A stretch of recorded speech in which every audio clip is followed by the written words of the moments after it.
Everyone in attendance at Maitland Trots last Saturday night couldn't have imagined what was in store in the opening event. The Improvers Handicap to be run over 1,940 metres.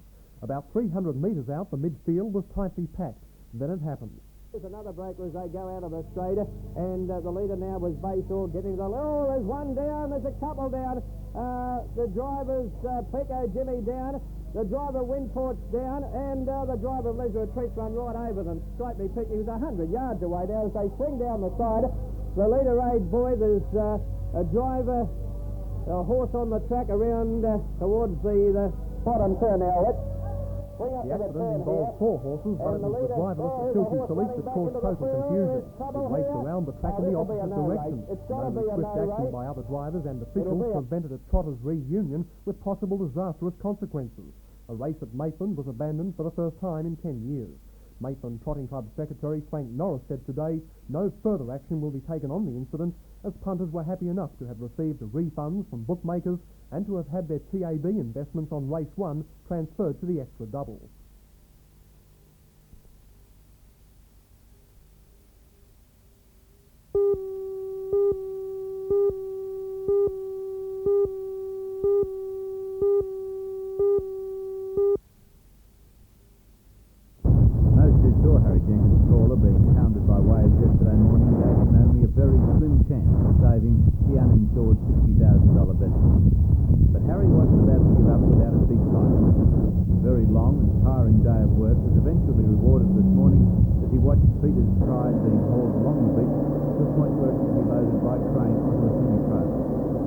Will need considerable repair, but at least Harry still has a boat, unlike fellow fisherman Trevor Dent, whose trawler was destroyed in the surf. But for Harry, the attempt to save Dent's trawler and then the tenacious bid to retrieve his own boat was just part of life. Well, there's hope, I suppose. You've got to have a go. If you've got any sort of salmon or any go, wouldn't you? As soon as Peter's Pride is repaired, Harry will go fishing again. Oh, I'll be back fishing again, yeah. That's what I'm up here to do. Both trawlers involved in yesterday's incident were uninsured is no coincidence. Trawlers say that storing insurance premiums are forcing most to carry their own risk. They say a relatively safe port like Newcastle is being penalised because of the number of trawlers damaged on dangerous Queensland paths. Over the last few years, the premium rates have gone from about 2% to about 5%. The result that you have an average fisherman with an $80,000 boat, and his premiums might be $4,000 a year. That could be up to a third of his income. This is a ludicrous state. So he's just prepared to take the risk that nothing goes wrong? Sure. I would say at a rough estimate that there'd be 70% of the whole Newcastle fleet wouldn't be insured.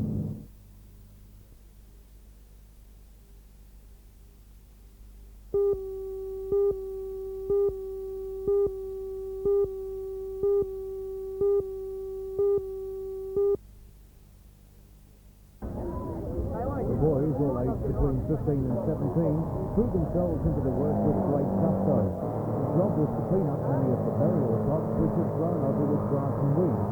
The boys brought gardening equipment from home and formed into work groups. The exercise is community service and fundraising in one. Each of the students gained sponsorship and it's hoped that the clean-a-thon and the walk-a-thon also held today will net about $11,000. About half of that will be donated to the oncology unit at our hospital, and the other half will go towards purchasing computers for the school. After a week of rainy weather, now Brother Robert, how are you having such a clear day? We have special connections. We pull a few strings and put our request in early in the year for fine days. Worked last year too, a bit of rain early in the week, so perhaps we've got something running for us, I'd say.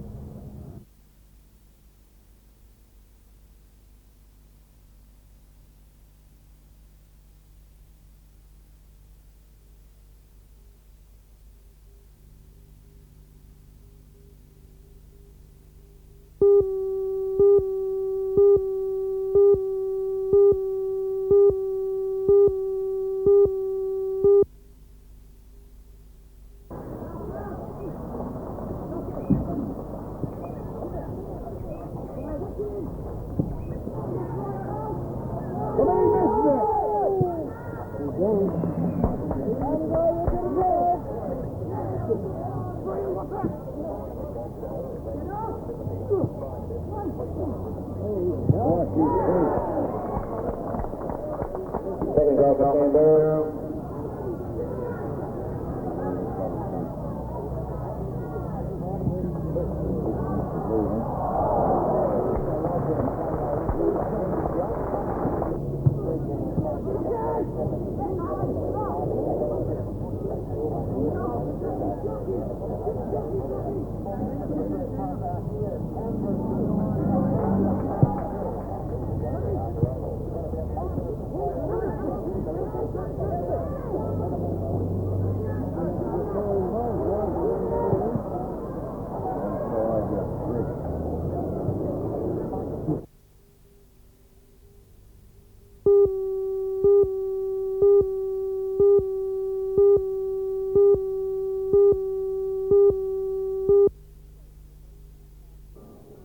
action comes from Passmore Oval, where Central Charlestown surprised many by beating semi-final contender North Newcastle 26 points to 12, as you've already seen.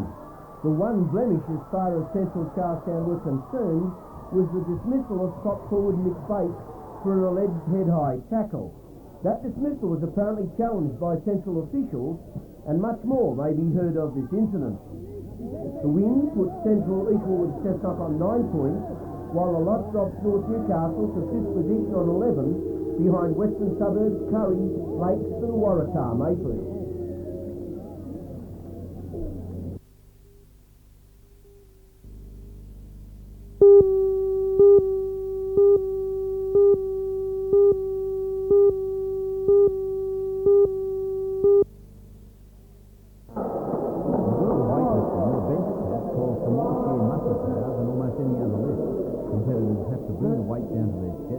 Hold it there until the referee taps his hand, and then the rest of this competition is the Union Dean of Education, Professor Ron Laura, the former world record holder for the bench press himself. 50 men and women from several weightlifting clubs took part in the inaugural Newcastle Championship. It was a worth an impressive lift. Top weight for the day was 167.5 kilograms by Daniel Turner. One prize In is the law. ladies division, Erica Beecham, current Australian bodybuilding champion, lifted 52.5 kilograms. The extra quite make the bench press was easy, but again, women called for a lot of hard work and determination. Controlled by the University of Grace principal Tim Duffy, who president of the weightlifting club. As with nearly every activity related to fitness, interest in weightlifting is growing. The University Club in Australia has secured teams in the InterVarsity Championships in Brisbane later this year.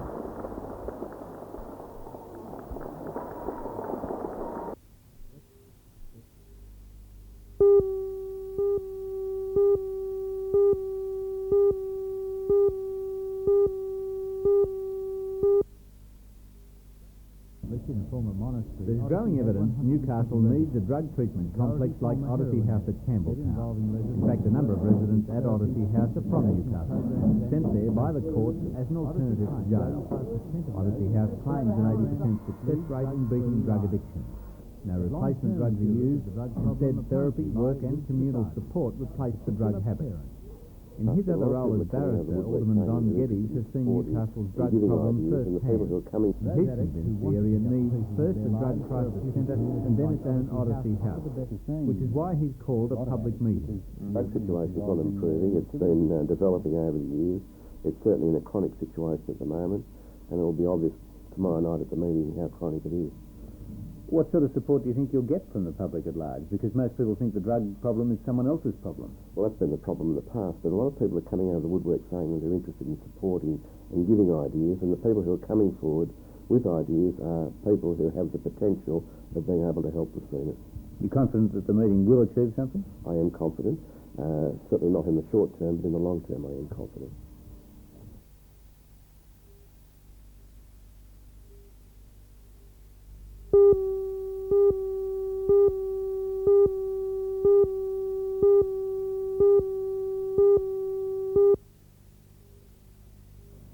A small but environmentally significant stretch of coastal land, the Awabakal Reserve is used extensively for school studies. Recently, Lake Macquarie Council and the state government purchased additional land, and the National Park Service, as a wage pause project, fenced off the enlarged reserve. Fishermen, hang gliders and others parked their cars down this track to get access to a path down the cliff face, and the service did the right thing by them, clearing some bush as a parking area. But some who use the area are obviously not doing the right thing. In just weeks, rubbish, much of it food wrappers and cans, has begun to pile up. But that's not all. But the final crunch is this. Not content with parking here, somebody has gone to all the trouble to cut the steel cable that the National Parks had put in position. Must have taken some time too with a hacksaw, all to be able to drive about 80 metres closer to the track that leads down to the beach. National Parks officers will try again this week, welding up the fence and installing a bin for those too lazy to take their rubbish with them.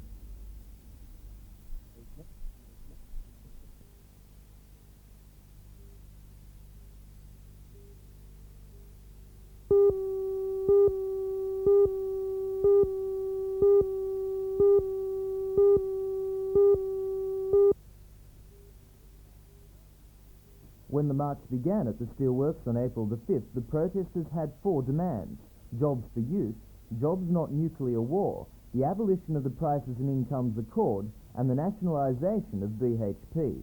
The 50 protesters are aged between 16 and 24 and are members of the Young Socialists, an organisation affiliated with the Socialist Labour League.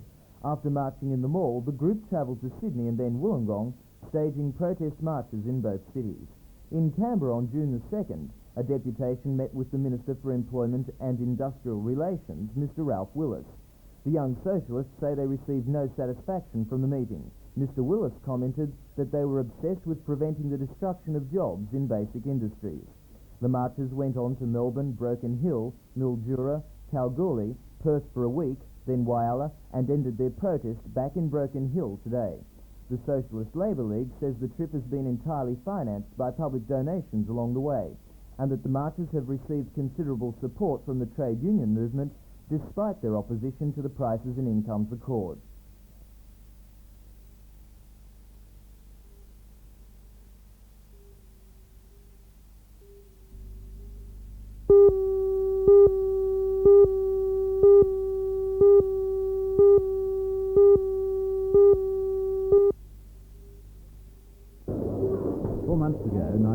Craig Peavy moved to the Philippines to further his boxing career. Now he's back to defend his Australian super bantamweight title. And even in a sparring session like this one, his supporters say you can see a difference in his boxing. His footwork just that bit quicker, and his lightning fast left hook is even more of a blur than before.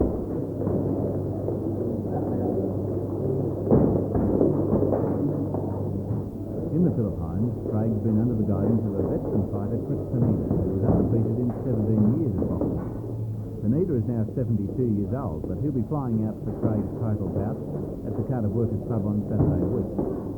Craig's local trainer, Aboriginal says his approach is now much more professional. Do you think he's going back into the ring a better fighter than when he took the title? Oh, most certainly. A more mature and a better fighter, stronger fighter.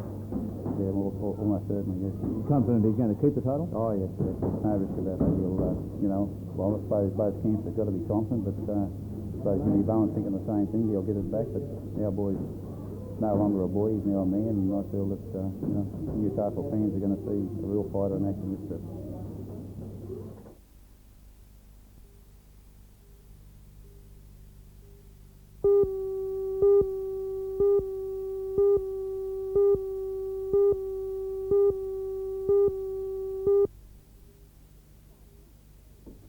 500 students attended the college today for the first series of maths lectures and seminars. The college has been holding a maths day for senior students since 1979. But the response this year was so great that the traditional one day had to be split into 3. Participants are lectured by college staff in a variety of topics from the HSC course. The idea is to present them with familiar information from the point of view of another teacher. They attend 6 lessons each, taught by various members of staff here. And these members of staff approach topics from the high school certificate from perhaps a slightly different point of view. Gives the students a new perspective perhaps on a couple of topics, we hope. And how does all this benefit the students? Well, after all, the examiner is another teacher, and he'll be looking at topics from his point of view, and I think it's of some benefit for students who've been taught by the one teacher maybe over 2 years to hear somebody else on familiar topics.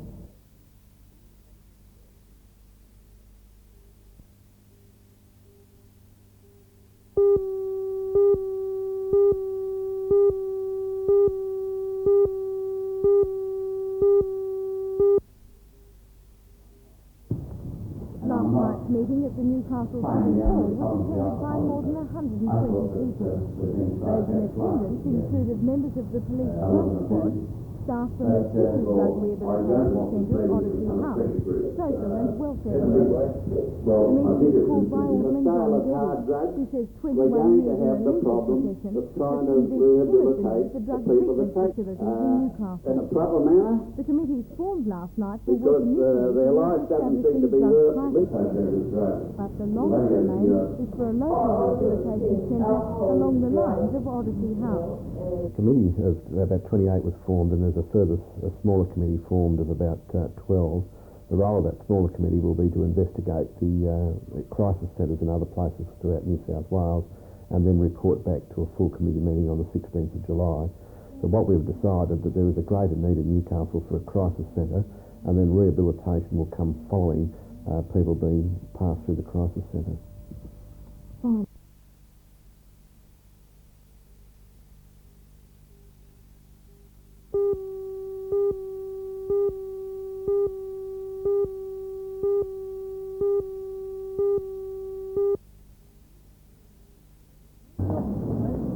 Only a small number of protesters turned out today, but organisers say it's the start of a much bigger campaign to be waged over the next couple of weeks. The Patients' Rights Group plans to picket outside doctors' surgeries to highlight what it sees as the public's growing concern. Well, we think this is a chance for the average citizen in Gosford to make their feelings felt about this doctor strike. I know for certain that there's a lot of very bitter feeling about this. People are very upset by the greed of the doctors and their lack of regard for patients, especially poorer patients. And we've got no avenue at all to make our feelings felt. And this is a chance for the average citizen to stand up and make their feelings felt on this issue.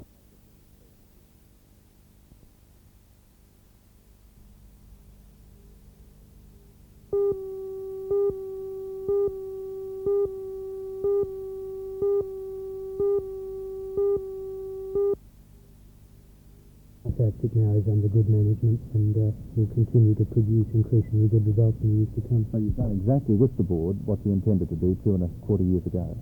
Very much, yeah. There's, I guess, we've got an answer on just about everything that had to be done except for one thing, and that is clearing of the unfilled areas.